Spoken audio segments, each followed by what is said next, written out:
Um, so there's this, and we're in this big field. The best way to describe it is there's this big bomb crater in this field, and I remember going up, looking inside it. It was a very dark night, no loom night. You know, your nods don't work as good on a no loom night. Like your nods aren't just magic; they amplify the existing light. So a little bit of moonlight helps out your nods immensely. So it was a no moonlight, no loom night, and it was raining that night. And so, they're all fogged up, no loom. I look down there and it didn't look like anything. So we go searching around. At this point, we get a little bit of radio chatter in and out talking about, hey, where are you guys at? Hey, the helos are running out of gas. They're either going to have to go all the way back and refuel and come back, which is going to take an hour, or we need you guys to hurry up and get done doing whatever you're doing and come back. And so we huddle up, and I tell him, I said, hey, all right, let's go back. But before we go back, that that crater, I just my spider senses, whatever it is, like won't let me, like completely, you know, uh, I just don't feel right. And they're like, well, what do you want to do? And I had a couple ideas. I thought about throwing a grenade in that crater, but if I was wrong and they were hiding somewhere else, I would have definitely given up our position. So I didn't want to do that. Um, the right, wrong, or indifferent. People can armchair this decision all they want, but my plan was this is what I'm gonna do. I'm gonna get us up on a line, and it's called a white light blip, which means I'm just gonna turn on my white light for just a split second and kind of look underneath my nods so I can absolutely rule this out. And the thought process was if I white light blip it, maybe, if they're not looking in this direction, they might see something, but, chances are they don't, they'll just go, did you see that? They, may not have really known where we are. It's really unusual. We don't normally use white lights, on nighttime operations. But like I said, I had to clear this depression and my nods just weren't good enough to do it. So I go up there and I go to white light blip it. And I could see at that point, those weren't rocks at the bottom of this depression. It was rocks and guys hiding underneath blankets.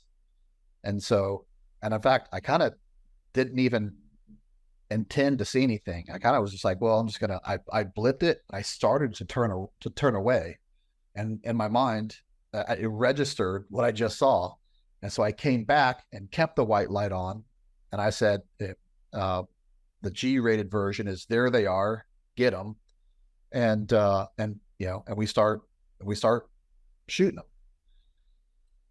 Unfortunately, I was the only one to take shots. The Afghans were more of a spectator that night, and the the first guy I shot was still underneath his blanket, so he died. Didn't even know why. The second guy I transitioned over to was just kind of starting to look underneath his blanket. I had a suppressed gun at the time, but I wasn't running subsonic ammo, so you can hear it. Right. So between the white light and the rounds going off, I mean, he was interested to see what was going on, and so I gave him the good news. Um, and so the next guy over, he's a little bit further out underneath his blanket and starting to reach for his gun, and so I give him the same treatment his other two friends got. But every person I'm transitioning over to is a little bit closer to being up and ready. And so, I send, 4 to 6 rounds at each guy. But here's another thing that it's no one shouldn't say no one. You shouldn't. No one shoots guys twice and moves on.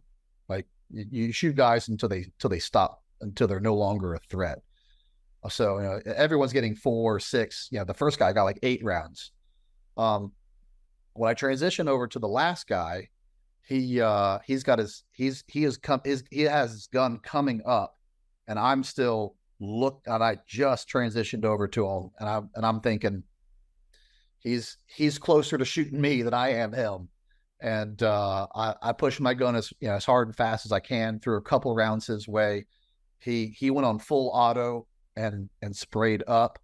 The first couple rounds hit the base of my feet, kind of walking up.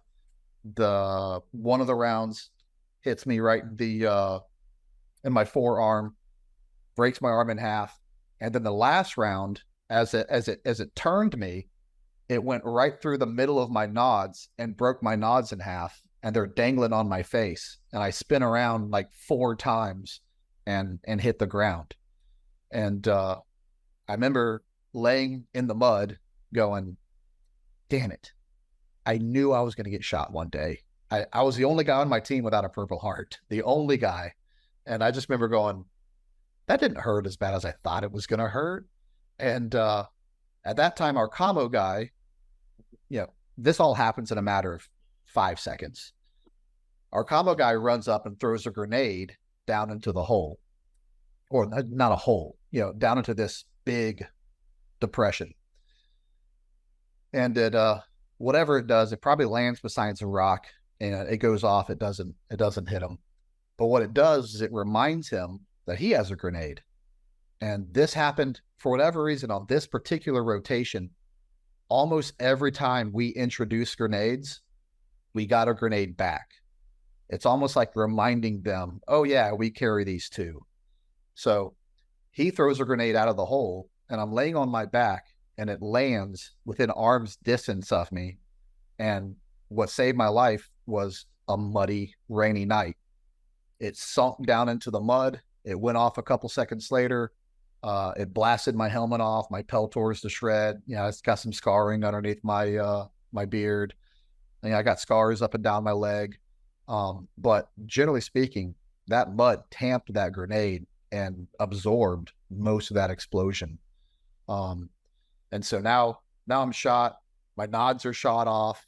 I get hit by a grenade just a couple seconds later, and he goes to crawl out of the hole, and our commo guy, eventually fills him in with an absolute full mag.